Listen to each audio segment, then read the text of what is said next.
All right, here we are on the shoulder. My pointer is pointing up to the bone, the acromion, the undersurface of the shoulder blade. And now this is the end of the clavicle at the joint between the shoulder blade and the clavicle. And you can see that that bone is coming down and it is touching the rotator cuff. And you can even see where the rotator cuff has been frayed as it moves across the bone spurs. So then we go in with a 4mm shaver, or actually a 4mm burr, and you can see I'm resecting bone from that undersurface, and the whole goal is to create space so as the shoulder is moved about, there's no rubbing of the rotator cuff on the bone. There's suction attached to this, so all the little particles are going into the suction device, and again, we're just creating space.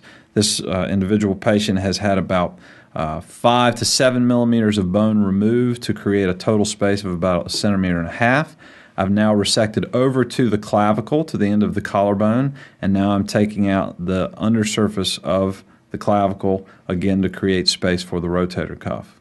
Once we finish removing bone, we then shave the undersurface, taking out the actual AC joint. This patient has arthritis in the joint. The spurs have been removed, and because these two edges of the bone will actually touch each other, we remove that joint as well. That's not done in every patient, but done in patients with arthritis of that joint.